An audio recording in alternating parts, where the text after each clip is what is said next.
ल सानो बाबुहरू हात उठाऊ है अब म तपाईँहरूलाई एउटा ल बाबाहरू यहाँ अहिले गुरु पाल्नु पाएको चाहिँ हाम्रो गुरु हो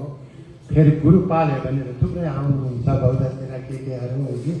कुनै यहाँ आयो भने हाम्रो पाहुना जस्तो गरेर आउने त्यस्तो होइन यहाँ पाल्नु पाएको गुरु चाहिँ हाम्रो गुरु र पहिलाको हाम्रो गुरु सर्पपाल हुनुभएको जमुना देखेर उहाँहरू दाजुभाइ जस्तो हो एउटै गुम्बाको अनि हामी नेपालपुङ गुम्बा भन्ने त्यसको पनि हामी सबै एउटै हो त्यो सबै तिमीहरू सबैले बुझ्नु पर्यो यहाँ आज पाल्नु भएको गुरु चाहिँ हाम्रो गुरु हो अहिले बस्नु चाहिँ इन्डियामा बस्नुहुन्छ उहाँ यहाँ बस्नु भएको र तल बस्नु भएकोमा केही फरक छैन अहिले गुरुले पनि भन्नु पर्यो पछि पनि उहाँ यहाँ पाल्नु हुने अनि हाम्रो यहाँ दुःख सुख के छ भए पनि त्यसमा चाहिँ उहाँले कहिले हो भए पनि उहाँले सोचिराख्नु भएको छ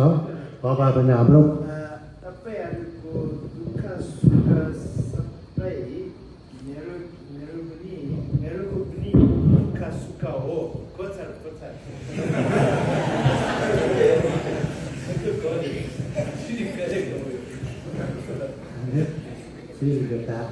बाबाहरू सबैले के बुझ्नुपर्छ भने गुरु पाल्नु पाएको चाहिँ अब हाम्रो गुरु यहाँ पाल्नु भयो भने त्यो सबैले बुझ्नु पर्यो तिमीहरू सानोहरूले सोच कोही बेला अब यहाँ गुरु छैन भन्छ नि त्यस्तो होइन है हो कि गुरु पछि पनि पाल्नुहुन्छ मेरो पछि यहाँ आज अहिले हाम्रो किनकि पासमा पढ्नु पाएकोहरू तिमीहरूले बुझ्नु सकेको छैन होला भनेर त्यसले गर्दा मैले अलिक बुझाएको हाम्रो गुरु हो अहिले लाभामा पनि पाल्नु पाएको छ यो अहिले मात्रै होइन पहिला पनि थुप्रै पाल आजै पनि पाल्नुहुन्छ अनि त्यसले गर्दा हामी सबै अलिक खुसी हुनु पर्यो आज गुरुले पाल्नु पर्यो अब गुरु हामी सबै उहाँको छोरा जस्तो